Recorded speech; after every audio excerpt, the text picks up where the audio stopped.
Welcome to Swipe. Here's what's in store for you this week. Angela finds out how playing racing games could make you the next Lewis Hamilton. I meet a creative team making products and software that really jumps out. And Gav shows us all the tiny little workers living inside us. That's coming up in our games review. Stay with us for that and more after a quick look at some of the tech news stories that made headlines this week. Hey Google, call Maddie. Okay, dialing now. Google's updated virtual assistant will be able to call a restaurant, hairdressers or other business and hold a conversation on your behalf to make a booking or check opening times. The company's been showing off the software, called Duplex, at its developers conference and says it will begin testing it this summer. Uber has revealed its latest design model for its upcoming electric flying taxis.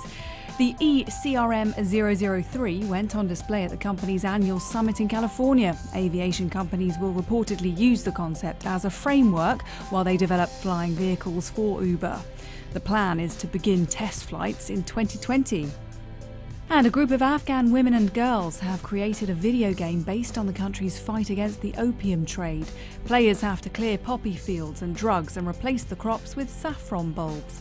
The young women have actually made more than 20 games since a non-profit group taught them to code and opened a centre 3 years ago. But this game has drawn media attention because of its message. Now let's talk racing. Have you ever dreamt of becoming a motor racing champion? Angela has found a way in for you, and it begins with playing games. Henrik Drew is not a gamer in the traditional sense. He's a full-time surgeon. But the skills he's developed playing a racing game on his device a couple of hours a night caught the attention of McLaren to compete to become one of its official simulator drivers. He's just one of the millennial gaming achievers setting the benchmark for others to try and turn their hobby into a career. Darren Cox is behind the current campaign to find talent in the virtual world via a driving game app to see who can pull it off on a real track. We've taken guys from their computers, Gran Turismo in this case, and turned them into racing drivers. Over 8 years we found 23 guys that went from Gran Turismo and became real racing drivers. In fact, this morning, one of the guys, a kid called Jan Mardenborough, was racing in Japan against Jensen Button. So this can happen. But we're now doing something a little bit different. That was Gran Turismo, which is known as a simulator, but we're now taking people from mobile phones, from the game Gear Club, and seeing if we can make those skills transfer. So from playing on your mobile phone, we're going to give some of the gamers experience of driving cars like these, mini Le Mans cars. This is about experiencing the real by going through the virtual route. Well, with that in mind, I thought I'd give it a go too. For me, there's a big divide. Leaping from the virtual world to being physically present was a completely different experience, but one that some are mastering.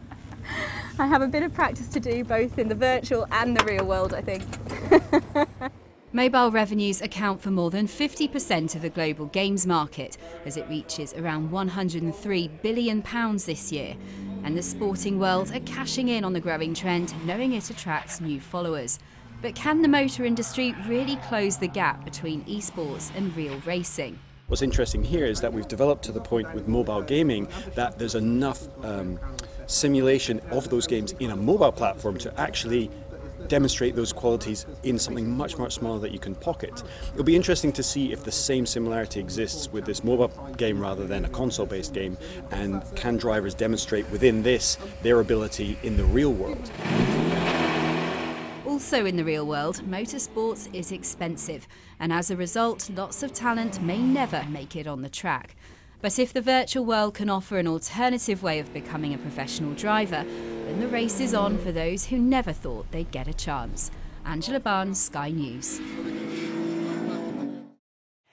Now, a few weeks ago, I showed you how virtual reality was being used by brands to influence the way we shop.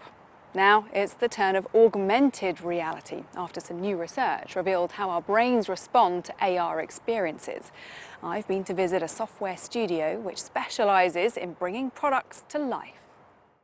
So the button on the right will take you through to the filters, the face filters. So if you tap that. Oh, the wonderful world of augmented reality.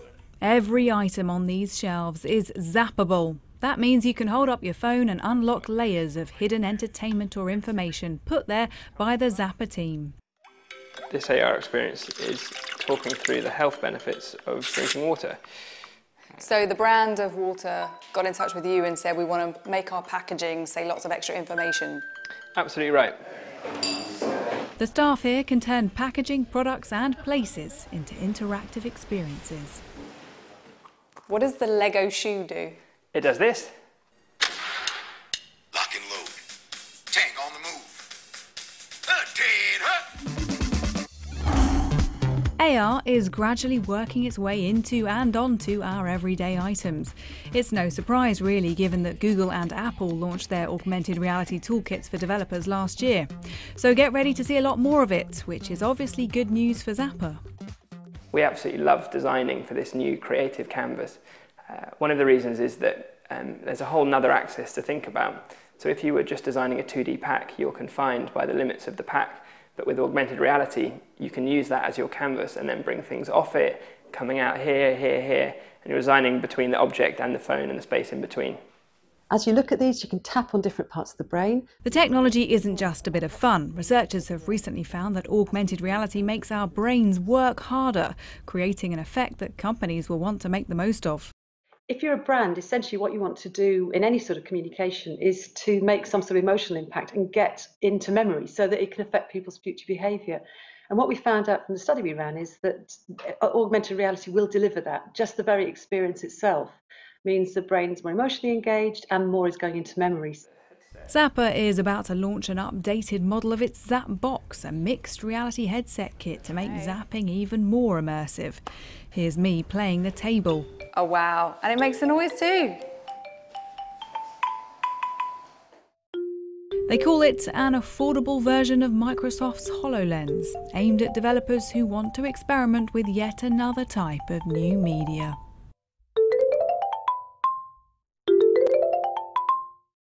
Video games time now, and while we've been out here enjoying the sunshine, Gav has been busy working out which games you should be playing this weekend. Here he is with his review of some of the latest releases.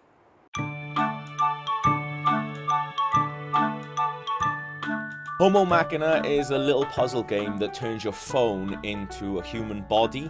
Everything's got this really nice classy feel to it, which everything in the 1920s did, I think. And you basically have to get a body and a human through its daily thing. So, you know, there's like some bits like you've got to stop germs from going through someone's nose, and there's other bits you just got to open his eye and start the sort of film that gets you going on your daily life.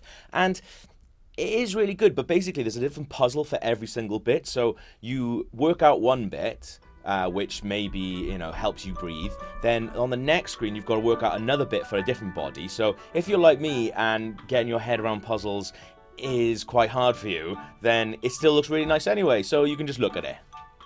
It might shock you to learn that a man with tattoos and a silly beard is quite into craft beer. And what's better than drinking craft beer? Making it. I mean, not really, but Brewtown is still really good.